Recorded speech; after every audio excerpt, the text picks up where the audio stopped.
And we are live. Welcome back to the most recent installment of the Mecca of Banter. It is your host this week, Young Hoov, Young Yid on Twitter, AB Hoov, AB Goov. I got nicknames for days, lads. You know, 2-glass Hoov, 3-glass Hoov, depending on the night of the week that I'm playing football. You never know what you're going to get out of the kid or Tottenham, but that's why we're here to talk about it. More than happy to be leading the team into battle here today. Let's check in on the lads. Hafey, how are we doing down there? Doing pretty good, coming off of big 3 points by the Mecca of Banter Footy League. Big game last night, Sunday night. We had a 9 p.m. game. Wow, was it a late one? I think the final was 5-1. Had a solid performance. I want to give a shout out to our boy Nate Griffin. He stood on his head, and so much so that if Bowley was in attendance, he would have offered him a blanket check for a goalkeeper spot for Chelsea. So we're here, happy to be here, pumped for talk about all the games this weekend. City walking away with 3 points and not allowing another goal and having another shutout was huge. Pumped to be here, pumped to talk to you guys. As always, you can find me on Twitter at Hafey4. Dude, Griff was out of his mind again. Like I'm seriously watching this guy. Like, why is he not playing like USL or something, bro? He's insane. The ref at half goes, "So who's that guy?" And then in the middle of like the second half, he goes, "All right, no, seriously, who the fuck is this dude?" You're like, "That's just our guy." And he was like asking him what professional team he played on. The ref literally came over to us at the end. He's like, "That was the best game that I've refed in years." He's like, "That was high quality." What's funny too is that happens. It feels like 6 or 7 times a season. Yeah. It's easy to play defense when you know you've got the Hoover vacuum behind you, sweep it up. Winksy, what's going on, man? 3 points for the Gooners. Yeah, what's up, bud? Yeah, it's always good to remind everyone in this chat how red London is. So red. No, yeah, rafters, huh? Hanging in your rafters. It's all I got right now, so I am. Yeah, but no, it was a good week all around. You know, we played PSV midweek, secured our spot to the round of 8, or final 8 rather. 3 points at the weekend in a non-existent title race now at this point. So that doesn't mean as much as beating Chelsea does, but I will take that every day of the week and twice on Sundays. And it's good to see you guys. Good to have Dobes back on the pod too. I know that you're probably going to make a little intro for that here, but happy to have you back, brother. Good to see you, boys.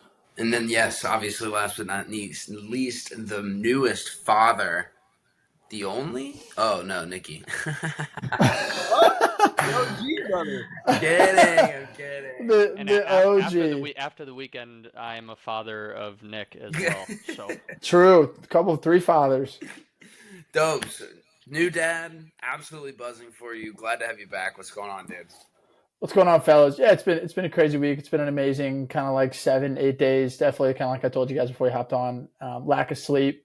But it's been really awesome. And it's kind of funny because I've been texting Butch. It's like since my son has been born, it's like United hasn't lost and Liverpool has only lost since he's been alive. No, it's good, fellas. I appreciate it. I listened last week. Heard you guys sort of shout me out.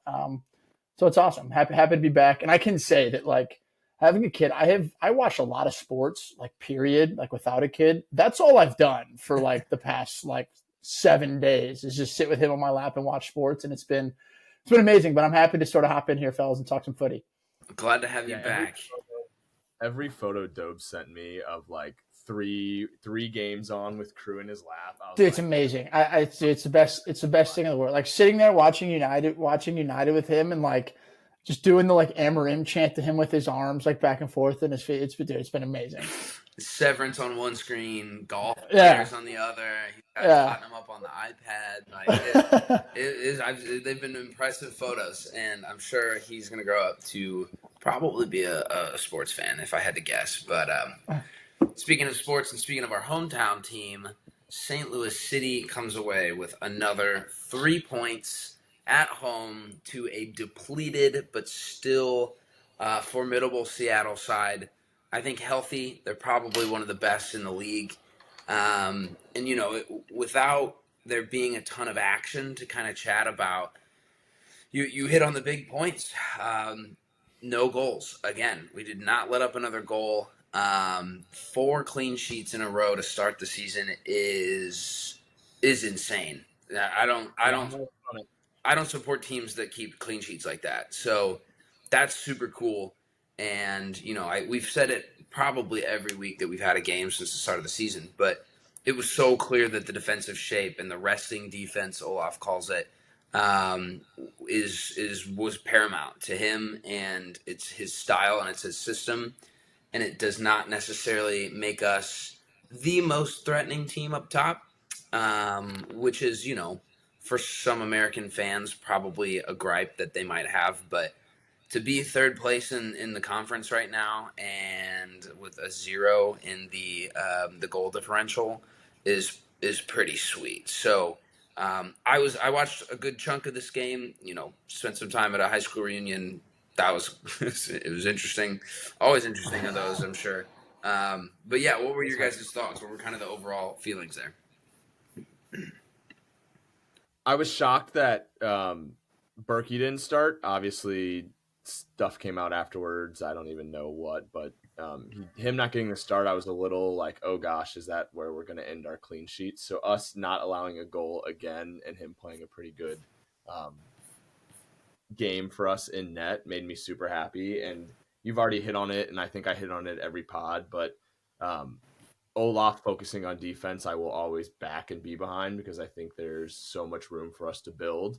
And like this game, it's a perfect example of, we didn't look our best. It wasn't like we were exciting moving forward, but the fact that we kept a clean sheet kept us in the game, and all we needed was one beautiful moment from Lowen to get us 3 points. So if we continue to do that on the defensive side of the ball, I think we'll be in games a lot this year, which makes me super happy. And I think that's when those ties we always talk about, that's when those are more beneficial for us, when we're getting those clean sheets and we're not allowing goals. Yeah, it's not like with last year and previous years, we're not blowing a 2-0 lead to finish 2-2. That point will come back and help us. With a 0 on the board anytime, that point is going to help you. And I think that's just so starkly different from what we've seen in the past. And the team itself's different of just in the collective. But Berkey, was it a fractured hand, someone said? Yeah, it's a fractured hand. It's not good. Well, it's one of those that they kept it under wraps till right before the game, and nobody had a clue until the lineup dropped. What did Olaf say? It was like a bang bang shot or something like that in practice. They said it's not it's not season ending though, because it was a small fracture, which is a good thing. But I think at the same time, that's one of those where it's he's been our best player since we've been a club. Yeah. And, credit where it's due. Lunt only had 1 save. And frankly, when you look at his profile and what we've got with him, the guy's fucking massive. He is a great shot stopper. No one's going to replace Berkey's distribution.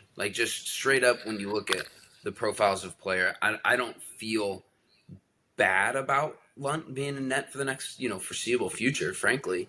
That build-up's going to have to come from Kessler, and it's going to have to come from Kyle Hebert, and it's going to have to come from Horn. And, the build-out through the back, he gives us such an easy option for those guys to safely play something back and move it, across the pitch. But we'll definitely be missing him on that front.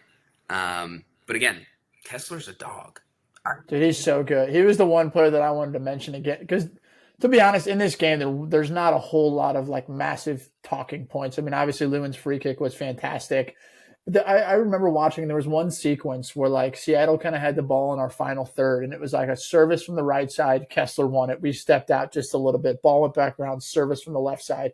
Kessler won the ball again. It seems like he's everywhere.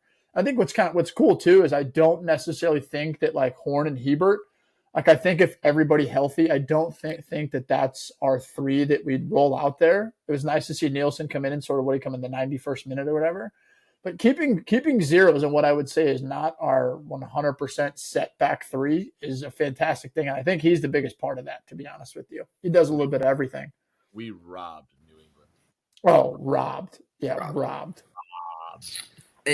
We're still seeing Lowen come out a little early, and it may be a little early for my taste. But again, we've talked about Alfredo, and he has the same attributes with maybe less of the creativity and flair and dazzle that Lowen does, but he's so 6 solid. more years on him. 5-6 more years on him. Too. Yeah, but he's so solid, and Dobbs' metronome take continues with that. And I would like to see a little bit Lowen more. I do think this is a minutes management type of thing to make sure that he's fresh for as long as we can keep him fresh. Because we saw, halfway through last year, those guys just couldn't keep playing. Like, we were rotating with whoever we had available. We had so many injuries. I think it's smart for how long and grueling the MLS season actually is to, keep him a little bit fresher. We didn't need him in the moment. It felt a little bit like we'll just absorb some pressure and, play on the counter when we can. And I do think there was one, maybe two more goals in it. Hartle played well for not being on the score sheet every week or racking up stats. He's so consistent too. The consistency thing it's not something we've seen since year one. So there's a lot to be excited about. We get to see old Bradley again next week. It's going to be a fun one. Fuck him. I really want to beat him. Dude, Olaf on the touchline this game was electric. I don't know if you guys saw him, but they showed Olaf he was fired up when there was missed passes. He was yelling, screaming. Like, he didn't hold back even for a second on Saturday night. Dude, and he's so, in his media availability, he's so stoic. He's so calm, cool, reserved, keeps everything kind of close to his chest. And then you see him on the touchline, he's a psychopath. I love that. He gave a response. Somebody asked him, it was a terrible question. I was listening to his post-match press conference, and the question was like, what is your defensive strategy? And he kind of just looked at the person and was like, what do you mean what our defense is? Like, to not give up goals. like what do you mean what is our defensive strategy? He's nails. And I mentioned this to Hen too. I'm a little ahead of myself for sure on this one. Olaf Ball is built for a knockout playoff format. Built for it. It's true. The way that we don't concede, it's not even just conceding goals, it's conceding chances. There weren't a ton of, cut and dry chances that Seattle had. And if you look back at the last, other than the LA game, LA probably could have had one or two. But we're really limiting, the ability for teams to move through the final third. So I think that looks really, really, really good when it comes to what we might be, what we might end up with in a playoff format. And I think a little bit of that comes from him being in Sweden, because I'm pretty sure they do a similar type playoff thing, at least for promotion and relegation. Sorry, trash truck. I don't know. But I think I'm really excited with what I've seen. It's not as fancy as I think, and as fun as. Also early. It's early. It's early. It's very early. It's still early. But we're still 4 games in. 4 games in. My sample size of not having given up any goals in 4 games, though. No, I agree. I'm just saying I don't want us to do exactly what everyone did with Carnell and get on his. And obviously the games are different. Our victories are a lot different. I understand that. I just don't want us to immediately get on this Olaf train and then we come to playoffs and just fucking shit the bed. And we haven't beat Seattle. We haven't beat Seattle yet until this past weekend either. Like, they've been a good team, and we also beat the defending MLS champion. Yeah, Galaxy. They look miserable, frankly. Yes, but yeah. What Nick? Then, in your opinion, what does it take to get behind him after, how many more games does that take? I'm definitely behind him. I'm just saying I don't think we need to say he's the answer, he's the truth. I want to see him in playoffs. I want to see him face adversity. I want to see him come back from being down. Not even injuries, but we're going to give up a goal at some point. We're going to be losing at some point. Maybe. I don't know. And like, I want to see how he responds to those things, and we haven't seen any of that yet. It's kind of just been working, and I'm not against it. I don't want No. Yeah, and I mean, in a perfect world, we don't have to go through any of that at Right. all, and we just cruise straight to the. We're gonna see adversity. It's a long season. We're gonna see adversity. We're gonna see how he deals with it. But that's the beauty of having multiple guys on a podcast with multiple opinions. Because personally, I think we're winning the lot, mate. I think we're winning the lot. Give me the U.S. Open Cup. Give me the MLS Cup. Give me the Champions League. Give me Bayern in the Club World Cup next year. That's what I'm talking about. One day. Anyway, enough of the Olaf ball. Sliding over to Europe, England. We'll start with the Carabao Cup. Newcastle takes down Liverpool 2-0 to win their first trophy in 50 plus years. Yeah, 60. I forget what it said. 60 maybe? There's 50 plus for sure. 50 plus. And it was just, if you guys watched, it was so stereotypical Newcastle from what we've seen from an Eddie Howe side and what they've been able to do over the last couple of years. Objectively, it made me really upset because it turns out all it takes is some smart business moves from an ownership perspective to back a good manager and, start to push for trophies and stuff. But you do feel good for them, as a neutral. I don't know if anyone really was like, I don't know who was going to be against them, from a neutral's point of view. I wanted neither team to win. Right. Yeah, I hate both teams. Yeah. The only people I'm happy for are that fan base because, one, they don't control the ownership. They don't control how that works. They just get to, ride and roll with the team. They were not that long off of being, 20th and relegated, and they've gone through the depths, ups and downs. And, hate me for saying this. I hate myself for saying this. Newcastle's a big club. Historically, you look at the teams that have competed in Europe and have been, we're talking the Alan Shearer days, and they're a big club. They've got a huge stadium and a huge fan base up north. I was happy for them. Are they bigger than Tottenham now? What? Are they bigger than Tottenham now? I don't know about all that. But I will say back, on my Tottenham piece and why this one sucks so much for me. Kieran Trippier, I think, is the 75th player to leave Tottenham since 2008 when they last won a trophy to win a trophy. So that's unreal. Seeing him up on that podium, lifting that cup, dude. You want to talk about a kick to the nuts, dude? I was like genuinely sad, like stomach like twisted in knots watching them lift that. I was so twisted. But Mo Salah ghosting in yet another final just really made me. And this is an honest question. Does him not winning either the Champions League or the Carabao Cup, does that rule him out of the Ballon d'Or conversation in your guys' eyes? Because I do know the trophies are important, but I'm like, if he wins the Prem, is he still the odds-on favorite, or is it somebody like an Mbappe, a Rafinha, a Jude? I think he has to. It's tough. Go ahead. Shit. It's tough to say now, I think. Like, I think we need to see how these other guys that are in the race to potentially win it perform, because if, Barcelona has arguably the best way to get to the Champions League final. They're set to win La Liga this year now too.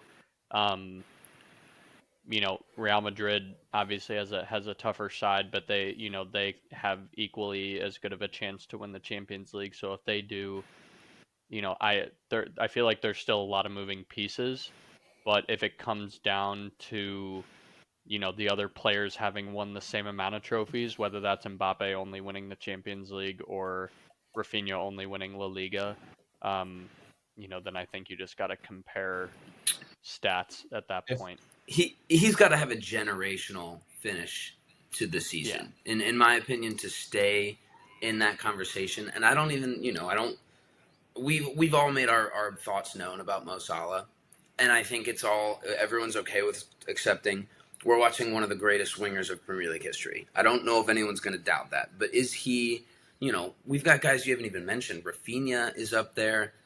Harry Kane is balling. His PR is terrible. For his name to not even be mentioned in this conversation. That's what you're here for, bro. That's what I'm here Yeah. for. I'm going to carry that There's PR the train for argument. Harry Kane. He is, and I saw a Bayern fan tweet this, and he was like, I watched the entirety of Lewandowski's career at Bayern Munich and then followed him over to Barcelona. He's like, Harry Kane is 10 times the player.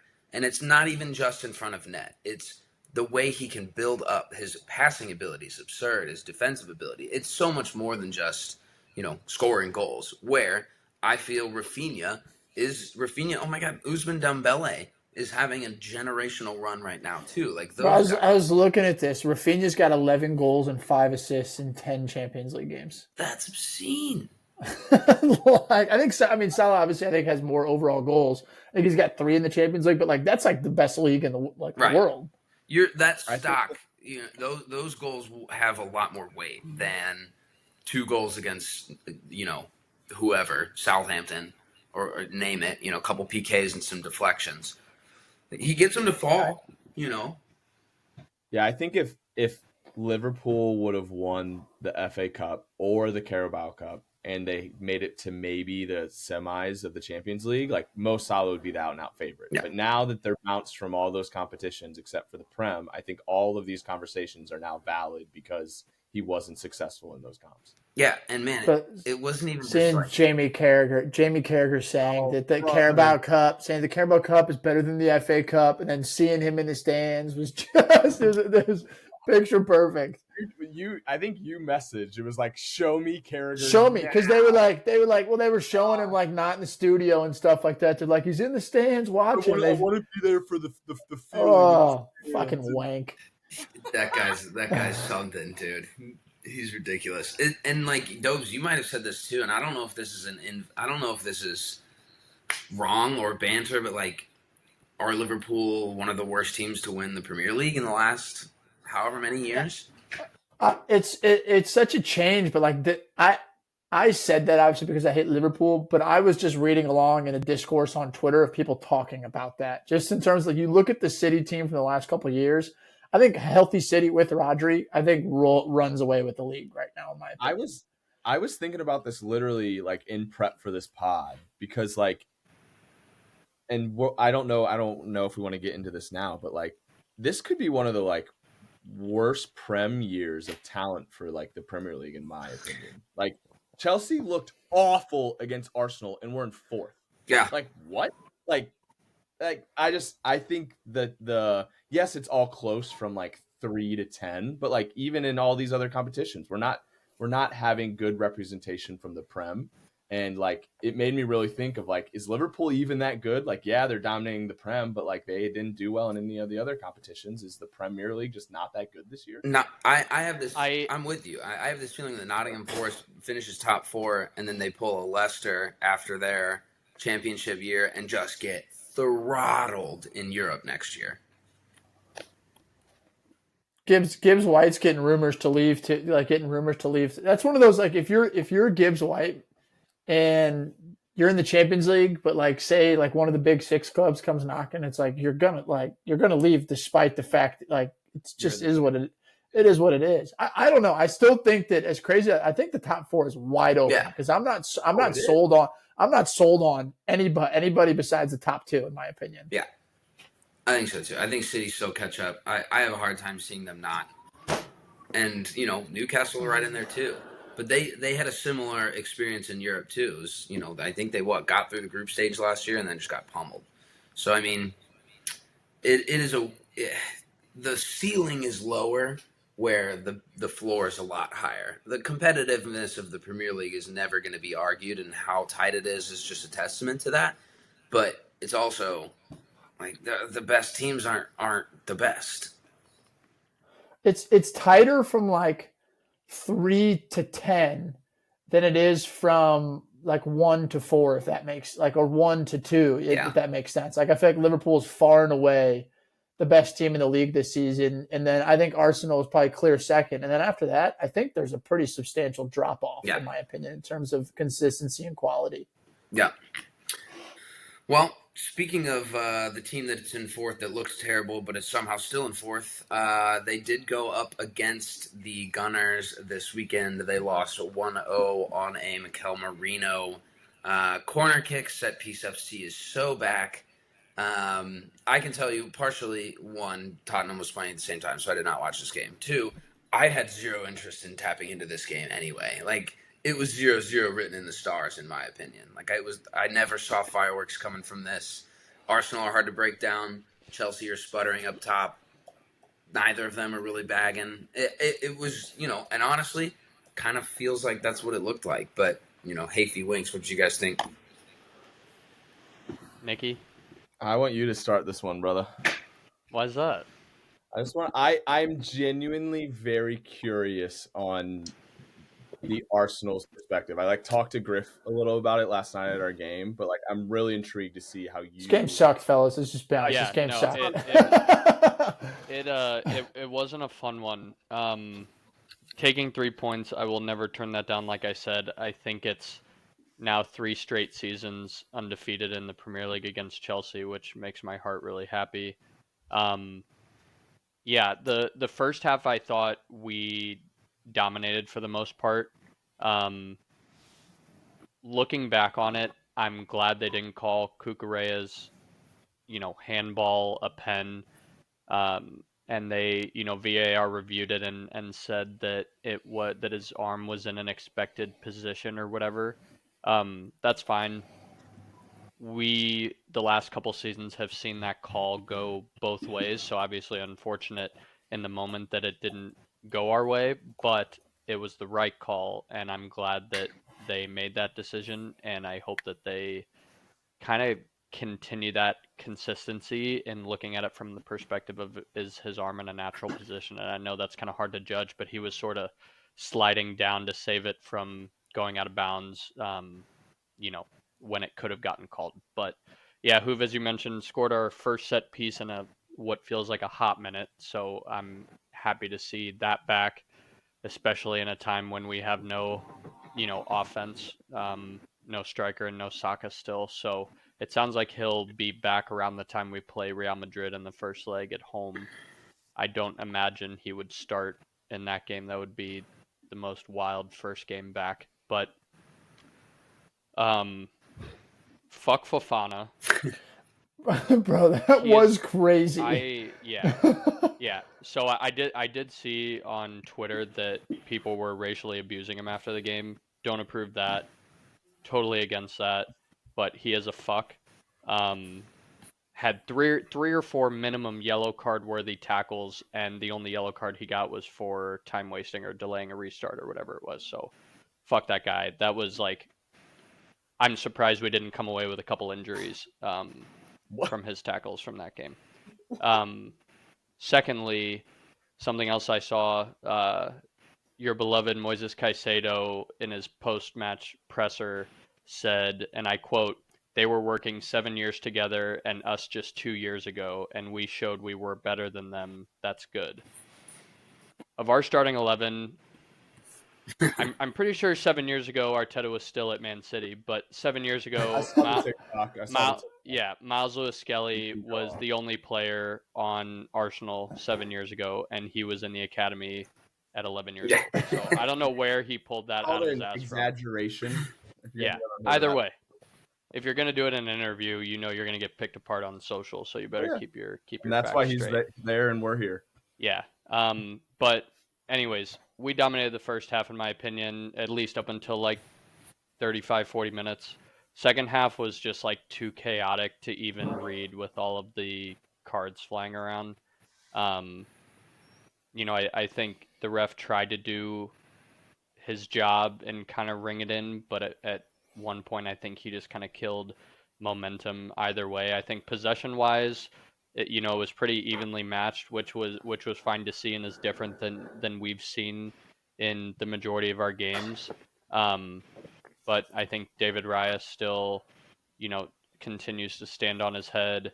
We continue to not have any creativity once we start to, get into the opponent's 18-yard box or when we're taking a shot from anywhere. I think that this goes back to last week and the week before and the week before that, when I've talked about how either all of those guys that can score from any position on the field, they either all hit their shots or none of them do. And this was the case of none of them doing that. And then our CDM playing striker scores off a header and we take 3 Do you points and think move. do you think Marino was shooting? Or do you think he was trying to cross that? You know what I mean? Like Yeah, it looked to me like he was like trying to flick it back across the goal, and it just happened to go on for. I mean, it was a great finish. It was a great finish. Yeah. I have to imagine that unless you're way past the goal, your objective in getting ahead on it is to put it Just on back the frame across, somehow. yeah. At least that's how I would be if I was in the box. I've never been one to be in that position in the box to try and go for a header. I'm usually where Declan Rice usually stands, right at the top of the 18, waiting for garbage to try and volley in. But Hey, at least I have to. you're there. I'm always at the center circle. I'm the last man back. Role player, baby. But no, I think whether it looked one way or the other, I think that in his position, he has to be thinking like agreed. on net, agreed. net, on net. So yeah, it was a weird game, and not too many takeaways other than we really need an offense. Nick. We looked like shit. Like absolute shit. And I think the fact that Arsenal didn't beat the brakes off of us shows why they're in second and where they are at in the Premier League and why they've been getting the results they've been getting, because the Liverpool side beats us 6-0. I also think this is a perfect example of what I was talking to you guys about last weekend of how important Cole Palmer is to our team. Not with goals and assists, but getting any breathing room for our defense to hold the ball up and create something moving forward was definitely evident. Obviously Fofana is an interesting guy. I don't trust any of our center backs at the moment, like literally none of them. And the fact that you guys only scored off a corner kick amazes me. We also had injuries. We didn't have our starting 3. We didn't have anything moving forward. Completely agree. Reece James has lost a step. He is not who he used to be, and it hurts me to even say that. I thought Gusto came on and immediately provided more of an impact than he did the entire game. But yeah, we looked so bad that I was shocked that Arsenal didn't capitalize more. I thought Declan Rice balled out. He was everywhere, and I think he was getting very frustrated towards the end of the game, and you can tell because moving forward, you guys didn't have much creativity, and he was having to work almost double time for it. But yeah, honestly, the biggest takeaway I got is we're not in a good spot without Cole, and Arsenal is not really in a good spot either because they should have beat us pretty bad. I could have told you that though, because again, we don't have anybody. We don't have that one similar to your Cole Palmer. We don't have that one guy that we can go to consistently for goals, which is why every now and then we're going to score 5 to 7 in a game, but otherwise we're going to be scraping for 1 and continuing to do a good job of not letting up many, if any. Enzo had to go toe to toe with the Haram Ball King on this one. I mean, look at this lineup, dude. 1, 2, 3, 4, 5 defenders, 2 defensive mids. You had 3 attacking players. Arsenal with their typical 7 defenders and 2 defensive mids with 2 attacking players is a Haram Ball off, is what it was. The craziest thing that I saw from this game, Hoof, and I sent it to you, was Arteta's quote afterwards of saying that Chelsea have the best attack in the league. Like where did he say that? So Fabrizio posted it, and I had to literally, I when I clicked on it, I had to double check that it wasn't like a fake like Fabrizio Romano with a 0. But I looked, I wasn't getting Centel. It was like I think I clicked on it because I sent it to Griff, and it was the 22 million followers or whatever it was. That's wild. He might have meant deepest in terms of the amount of wingers, and I don't think they're either. Regardless. No, but Wild. Robert Sanchez had a fucking shocker again. Like, we do not look good right That's now. it. this was a tough watch. And I don't like Reece James in the midfield, to be honest with you. I'm not a fan. I think you just limit his ability to get forward.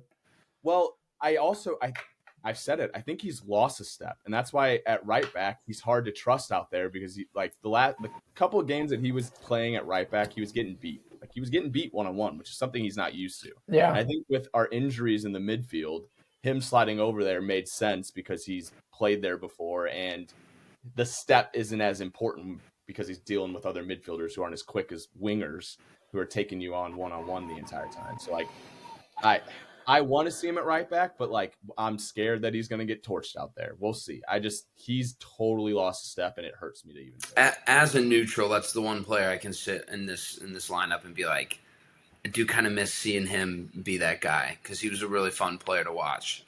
And from all accounts, he's a good dude too. Which those don't come around all the time, and it sucks when the injury thing just is what it is, and he's never going to be that guy again with how extensive that list of his has been. Bringing on Tyreek George and Drewsbury Hall as our subs aren't very convincing. Drewsbury Hall had a little Neymar run in Europe, and they credited him with that. So maybe something. He was supposed to be that guy. I thought you've got so many young talent, players, and I don't know. It's just weird. I didn't like that signing, and it's unfortunately one of few that Maresca has made. So, well, are you sitting in fourth, Nikki? Yeah, we're in fourth. That's what I'm saying. Like that, like after that performance, I was like, oh, we dropped points. Like we probably dropped 6, and it's like, oh no, we're still in Champions League competition, and we play you guys next. So. Who knows what that's going to look like at all? I don't even know if our manager will be here. So I'm hoping Cole plays. So. I don't even know what I hope for. But talking about the sad sacks of North London right now, Tottenham lost 2-0 away to Fulham. I'm not even going to front here, folks. I didn't really watch this game. Didn't really care. The season itself, from a league point of view, is done. We're not getting relegated. We're not going to make top 10, I don't think. I mean, it's there on the table. That's crazy to say. Yeah, it's pretty shitty. I remember when we were in 12th and I was saying that shit, and I was like, God, it sucks, dude. It sucks. This one was weird. They got so much better in the second half, but even then, it's like they can't do anything with it. Kulusevski being out's a huge loss. I think everyone's realizing how crucial he was to just the ability to build up on the right side or through the middle. His talent is undeniable, but just missing that piece. And the squad rotation and the squad that he put out there, I didn't love from an Ange point of view. We obviously had a huge game. The biggest game of our season was last Thursday. We'll hit on that in just a second, but we're going into an international break. Why are we resting dudes to just get them healthy for what? The international break? I don't care how Sonny plays for South Korea. Put him on the pitch. Fulham was also fighting for Champions League. So this was never going to be an easy game. End of the day, it was. Fulham's just flat out good. Fulham's good. Especially at the Craven Cottage too. The Cottage is is a unique place to play. There's not a lot of stadiums like that in the Premier League. Yeah, it was all around really disappointing. Anthony Robinson again, dude. He's so much fun to watch on the wing. I'm really to see where he goes in the summer. I think this is the one. I want him to as an American fan. It's dude, go to Liverpool, bro. I don't want that, but that's the perfect fit right now, and in a spot that Liverpool I think could see some rotation. But I'd take him. Yeah, shit, dude. Me too. I'd take some backup anything on wing backs, but really, there's really not a whole lot of thoughts for me. Just not a lot of creativity in the build-up without the key pieces of the build-up, like Sonny and Matters and Kulusevski. It was never. We're playing Basuma, Gray, and Bentancur. Gray's finally getting to touch the midfield, but who's the creative midfielder out of those three? Like that, it just was. It was not. It was an unconvincing lineup to start. Yes, you can say you've thrown away the league and you're focusing on Europe, but like we should look a little bit better. We should try a little bit harder. 15 losses. I don't think Spurs have had 15 league losses in 20 plus years. The only other teams in the league that do are the 3 relegation teams. Like it's just not great. It's not great right now. Don't love it. I have a question for you. I know you said you didn't watch it, but I really wanted to have your take on Tell. Like, do you like him? What are your thoughts on him? The only reason I'm asking was because I remember Chelsea was rumored to buy him at one point, and I was intrigued by him, but I didn't know if I was all in on him. Right. And now that you have him, I want to know how he's I think well, this was one of the first games that we actually got to see him in his favorite position at left wing. You can see the talent. It's so evident the ability he has, and that's never been questioned. It's now about clicking with the team and the guys that he's got on the field and being able to lock down a spot. It's so hit or miss when you're talking about another 18-year-old that we're having to rely on, to be a big game player. And, frankly, he doesn't have that much experience on the first team. Do you like him over Timo? Yeah. Hell yeah. Hell yeah. He at least gives us like a threat in front of net. Timo run that touchline, brother. He'll get up and down that pitch, but what he does with the ball after, you never really know. Yeah, it's weird, and with where we're at right now, like I don't know why he would stay. Like this has been amazing minutes for his legs at an 18-year-old development point of view, and good for him. That's great. Whatever. It's not my money that we put down to loan him out. We needed help in the time that we brought him in December. So, I'm holding my judgment on him right now. For like Dobes has said this too about like Aaron Heaven or whatever. Like we're watching one of the worst Tottenham teams in decades, so it's hard to pin. Like Archie Gray's been magnificent this year, and even then, the team's been so bad that it's just been him that's had to step up. Same with the Bergvall. Like we've just had to have him, and we've just had to use him. Same with Tell did too. It's hard. I can't. I'm reserving judgment on Tell specifically. We've seen Bergvall all season. We've seen Gray all season. It's just we just don't really know what he can bring when everyone else around him sucks. So, it's so sick, dude. So fun. I love supporting Tottenham Hotspur. But the other team that is pretty shitty, Man United came away with 3 points, bumped above, rocketed up the table above Spurs, now into 13th. 3-0 win away against Ruud van Nistelrooy and his struggling Leicester side. I had a text typed out to you, Dobes, in like the 65th minute. It was like, why did I ever think that there were going to be more than 2.5 goals in this game? And you surprised me. With the late flurry to get all 3 points. 7 goals in the last 2 games. United fans are like shitting themselves because they haven't seen that all season. No, I think with this one, fellas, I think we're unbeaten in our last 7 in all competitions. We're starting to finally build a little bit of momentum just in terms of kind of the way we play. I think the main takeaway from this game, and it's going to sound crazy, was like, I don't know if none of you guys probably watched this game, but the away fans were fucking insane, dude. Like I was sitting, Madison's family was over during this game. And they will never listen to this, so I don't really care. They, 1, made sure to let me know 1,000 times how much they hate soccer. But 2, listening to the game, the one thing they did say was like, the fans are insane. Like, where is this at? And I was like, that's the away fans. I was like, fuck yeah. So no, but this one is just, we took care of business. Like Garnacho, if I could ask for 2 people to score in this game, would have been Garnacho and Højlund. Højlund finally broke his streak. And has scored after I think it was 21 or 22 games without a goal. Garnacho scored. I think he's got his 14th Premier League goal before turning 21, which I don't know if you guys have heard of some guy named Cristiano Ronaldo. That's the same amount of goals that he scored before he turned 21 as well. That's a wild comparison.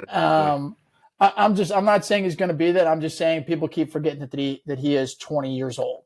Like he's still a young kid and still has a ton to develop. A ton of positives from this game. I mean, I think Nicky even said it earlier in the year, and I don't think he's getting enough credit, but like De Ligt has been fucking immense. Like he, not just the block, but he's been Mr. Consistency. He's a physical presence. Aiden Haven, it was a shame that he got hurt. Hopefully the injury's not too bad. First Premier League start, really, really good as well.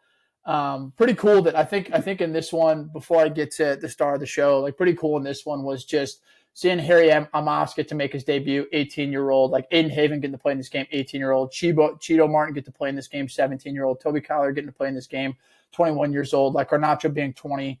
Like we finally found some consistency, and it has been with just the willingness to play the youth.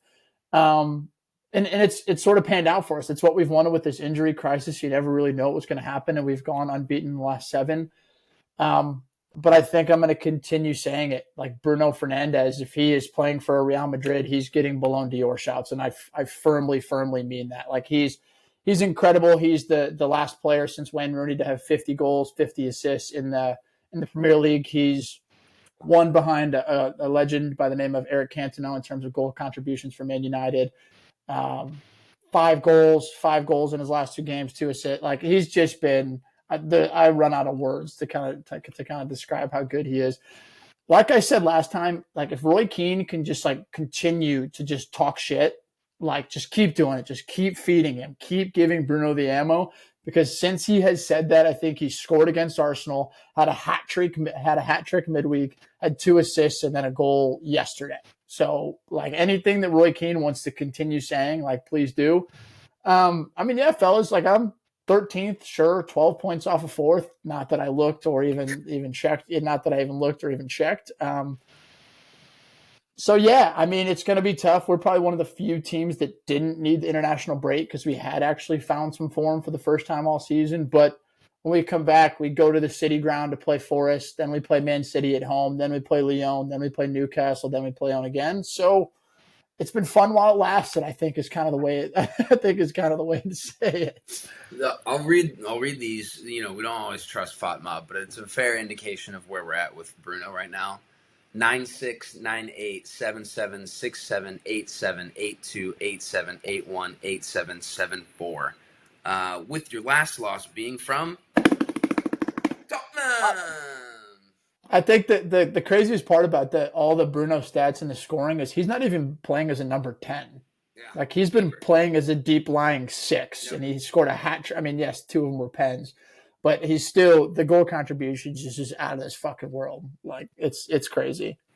The guy that has, I mean, you would agree wholeheartedly, I think, he has bailed you guys out time after time after time after time. Like, whether or not you've got a good performance going with the squad, he's got something in his legs. People keep throwing out the L word too loosely, I think, in terms of just like legend. I think to be a legend at the club of Man United, you need to win some major silverware, but the statistics in where he's at, just in terms of looking like he's 3 behind Eric Cantona in terms of he's already in top 10 for goal involvements as Man United. I think he gets another 30 or 40 at least just by being at Man United, which would put him firmly into the top 5 ahead of Cristiano Ronaldo in goal involvements for United. Like the saddest thing for me would be to not see him win a major trophy at United because he deserves to go to a Madrid, go to a Barcelona, go to a Bayern, and just fucking win everything. I don't. I think that we're a little bit of the opposite of Liverpool, where Bruno is 30, and Liverpool kind of has that approach of like Salah's 30. We're not gonna keep players past 30. There was rumors last year that there was a bid from Saudi, and Bruno had a conversation with sort of Radcliffe and the new regime, and they were like, "Dude, you're as important as a piece can be to our plans." And not only that, Ruben loves him. The Portuguese connection is there.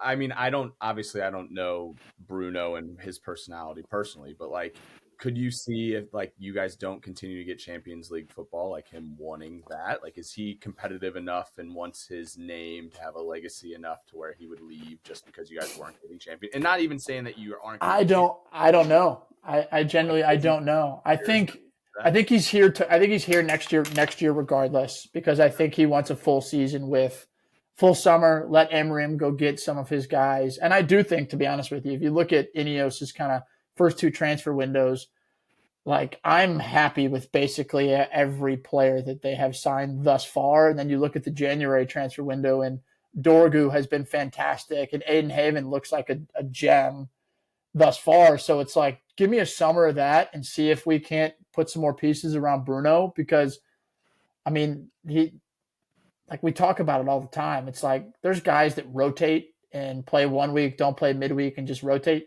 He's going to play 90 week in and week out, and he's just that kind of guy. So like you said, Hoove, we would probably be in the relegation battle, or if not relegated, without him this season, 100%. Yeah, I think so too. And with being still in the Europa, there's a world where you get Champions League football next year. It would require a lot and a hell of an effort, but same on the Spurs end, which is a great transition into Champions League. Arsenal cruised past PSV in their second leg. It was a 2-2 draw at the end of it, 9-3 on aggregate. You score 7 goals in the first leg, you're probably going to have a pretty comfy time getting through. But Winks, what were your kind of thoughts on that one? You're muted. Muted, brother. Naturally. I do that at least once a day in my work meetings too, where I'll just like preemptively have myself muted so I don't have background noise. But no, you said it best. It was a cruise fest, and I don't have a ton to say on it just because Raheem Sterling played the entire game, and if he's going to play the entire game for Arsenal, there's probably a reason for it. Also, he was the man of the match in that game, which is crazy. But yeah, if you ask me, a couple games into him signing with us, if he would win man of the match in a Champions League fixture for us, I would have said fuck off. But yeah, it was, when you're up 6 goals on aggregate, never count them out. We talked about it last week, and Barcelona coming back, or PSG, Barcelona coming back on PSG years ago in the Champions League, down 6 goals on aggregate, 5 goals on aggregate, winning. Can't ever count anybody out. PSV can be a very dangerous team, but thankfully, our back line started Ben White in place of Urian Timber at right back, which is fine with me. But Zinchenko playing midfield, Kieran Tierney coming in and playing left wing at the end of the game, like that shows you right there, how confident we were in our ability. But I think, from an offensive perspective, about the same amount of, production as with our normal starting front line at the moment, outside of injuries. But I'm glad that they made the smart decision to start the normal back line and keep Raya in net for that game. But yeah, we drew the long straw in picking Real Madrid next game, second leg at away. So I low-key think it's kind of tasty. As much as I think Madrid's going to win, man. It's like a really good, solid defense versus like an electric front four. Yeah. I think it'll be a good game. I think David Raya is going to have to stand on his head. The first game is like April 8th or 9th. Are you home first or away first? Yeah, we're home first, which I think is... Yeah, that's scary. So here, scary, dude. So here's the thing. Bukayo Saka is set to come back. There's not a firm date yet. Early April is what it says. If he can come back for our April 5th game against Everton and get some minutes, I could see him starting in that right wing position, or at least like coming on like earlier than the last 20 minutes for Nwaneri. I don't think he's going to be the sole difference maker that quickly back from injury, but I think that Thank you. I was like, Nick, I know. I Yes, see you fucking. You're like a dog He's, waiting for a treat. he's Like, come on, foaming let at me the at him. mouth over Yeah, there. no. like this guy's gonna fix all their problems. You forget what kind of Arsenal fan I am. Your All face is Arsenal ready. fans Your face is ready to respond like I'm JP. Like, No, but you guys are all the same. That's cold. okay, all right. That's But cold. no, it's gonna be tough, and I think that I was watching the post match talk between Kate Abdo or whatever her new last name is and Thierry and all them, and she had asked Thierry like what his thoughts were, and I think he said it best. He's like, you have to go in with the mindset that you can beat this team. Like, it was the same way for Leicester City winning the Premier League. It's been the same way for several other clubs that on paper shouldn't beat a team, but anybody can beat anybody on any given day. And if you have the mentality that you can beat them, like there's a way. We've seen crazier things in football than Arsenal beating Real Madrid in the round of 8, in the Champions League. So I'm definitely not counting us out, but we're gonna have to score goals. I'm confident that our defense, will do their best and David Raya to hold Real Madrid off, but it will mean absolutely nothing if we can't produce on the other end of the pitch. We're gonna get some I don't know. generational memes out of this game. Regardless of what happens. Regardless of what right. happens, like the one tweet that I specifically remember, we've all seen. It's not Batman Begins. It's the one after Dark Knight when they're watching the Dark Knight Rises, where Heinz Ward's on the field and the whole field explodes. It's like this is what everyone wants to happen in this game. That's what I wanted to happen in the Carabao Cup final. Yeah, me too. But no, speaking of those movies, I almost sent a meme in the chat after PSG lost to Real Madrid there, of that dude in the boat, the prisoner that said, give me the device and I'll do what you should have did 10 minutes ago. And I wanted to put like Arteta's face over that guy as we head into play Real Madrid. But no, I'm going to support the boys, and like I said, I think defensively we're going to do our job, but we just have to produce on the other end of the pitch, and then we'll have a chance. But definitely, it's a double-edged sword, because it's good to have first match at home to get off to a hot start, but that is a tough place to play in any second leg. The thing with Madrid, dude, is you could be up 2-0 with 6 minutes to play, and they could score 3 in 2 minutes. Like, you know what I mean? It's just it's their DNA. It's their DNA. I'll feed you a little bit of hope here. You know who beat Real Madrid in the Champions League in the quarterfinals a couple years ago? Tottenham did it. Believe it or not, the perennial losers. It's possible. It is absolutely possible. Yeah, but you guys only beat those clubs. You only beat Man City and Real. and then we shit the bed and we go play Ipswich. Yeah. So, but good transition. I will say, Atletico Madrid versus Real Madrid. That game was one of the best Electric. Generational 1-0 watch. One of the best things I've ever seen. Like, my eyes were glued to the TV for all 120 minutes of that game. It was like, thinking about Tottenham now and having to play in a game like that, I spit out my coffee. It was like it was so technical and so high level. Simeone ball to a T, score. Conor Gallagher gets a tap in 60 seconds, and then they lock in. But then they still had a threat going forward, and it was, Tony Rudiger is a baller. He's a dog. That team. I love Diego Simeone, man. I feel like he feeds into these games too, and the fact his son is just playing, and he's good too. What do you guys think about the? Like, I still, now that it took like hours and hours after the game to see the double touch, I do think it was a double touch. But during the game, the fact that they did that and called it in 10 seconds and then never showed a replay, yeah. I was like, I don't know about that. I was shocked by half the Madrid players saw it. they all immediately were like double touch. That was 2, and like went to the 4th official who was standing like next to them. I was like, how the fuck did they see that? I didn't see it. I do think too. Well, talking about Simeone, if there was some issues there, that man would have been tearing down the sideline and pushing over a 4th official. Like if Julian Alvarez was like, no, and there's a big discussion about it, there wasn't really even a fight put up on the Atletico Madrid side. That was the only thing to me that I was like. Simeone in his press conference though, like went off. I don't know if you guys saw him. Like there's people asking questions.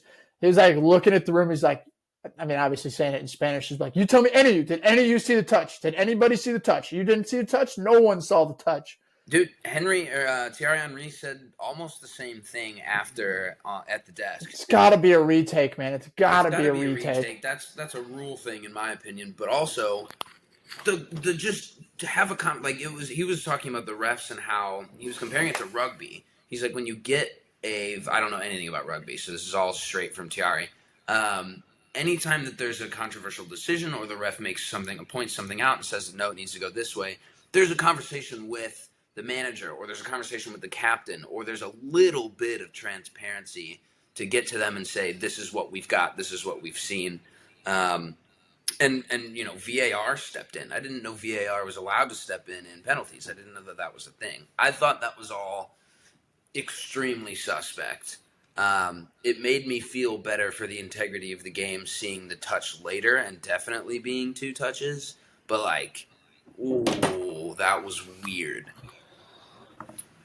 But who knows? I heard them talking about after, again, in like the post-match stuff with CBS, that they were toying with the idea of allowing that in the future as long as it was accidental. Mm-hmm. Which that would be the only time these guys double touch the ball is when they slip on their plant foot, and it happens pretty often. I mean, what has been exposed since this is, what was it? It was Paredes and Messi double touches in the World Cup final. I don't know if you guys have seen the videos that have come out. Yeah. There's some suspect stuff there. Another game that was also extremely high level and very fun to watch. Liverpool PSG. 1 goal with Dembele. Guy's an absolute baller. Sorry. But yeah, no, that was exciting. We've got another solid Ghost game.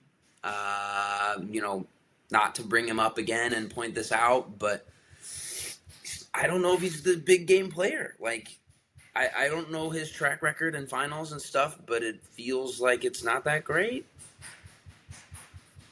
Nope, I completely agree with you, and I think most of the people on this pod would agree with you because we're all not so high on Salah, which is funny. But I like, this one was such a good hate watch for me. I don't know about you guys. Like, this one felt really good. Also, like, Darwin Núñez missing his pen had me fucking season. The video, he came back from missing the pen. And the whole Liverpool team got around him, pat-tatting on the shoulders and the head and stuff. Salah's just standing off on his side. Oh, bro, he was so mad. Fuming. And Salah buried his, to be fair. If we're talking about legacy, he did everything he could in the PKs. But yeah, that one was...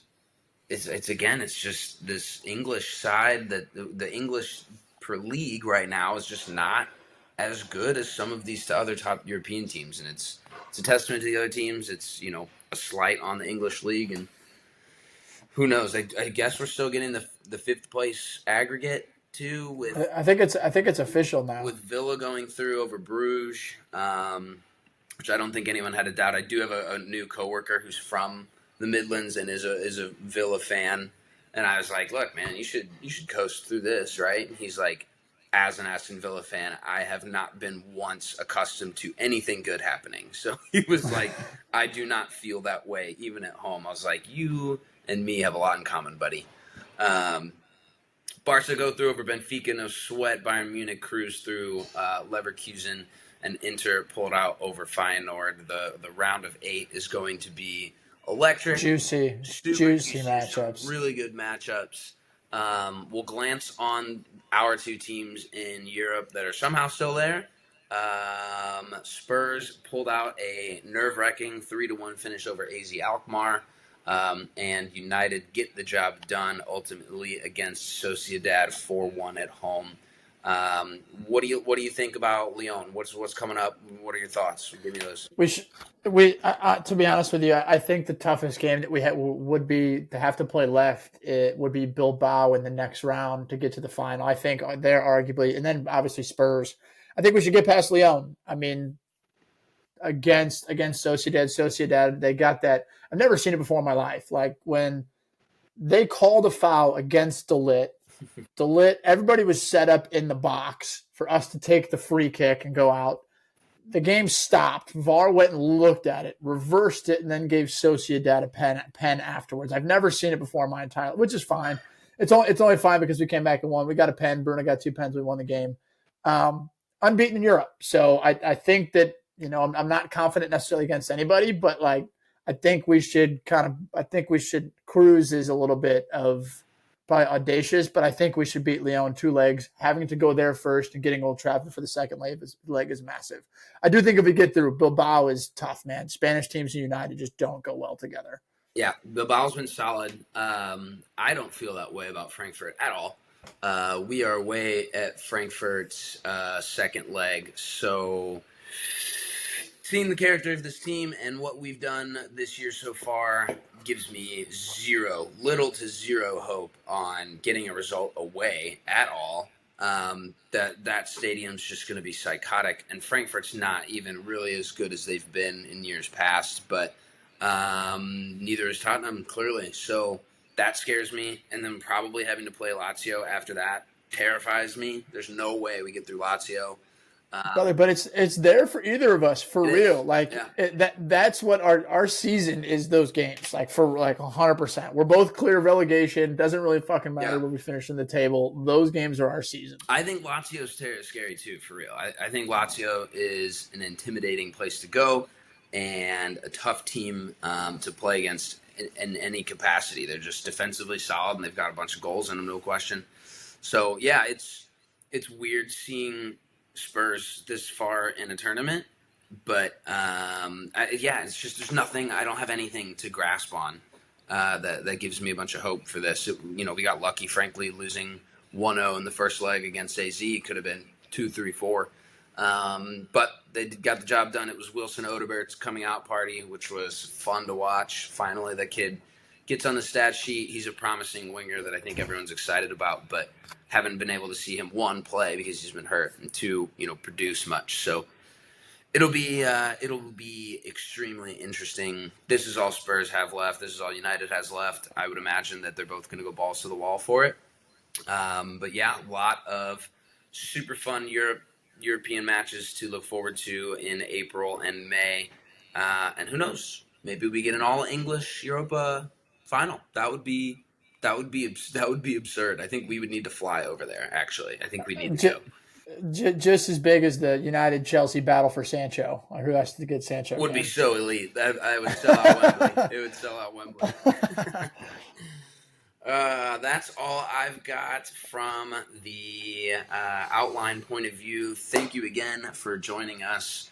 Always great chatting footy with the lads. Hit us up on the socials. TikTok, Twitter's always active. Instagram is, the same. But yeah, we'll be here again next week after St. Louis City plays Philadelphia and Bradley Carnell.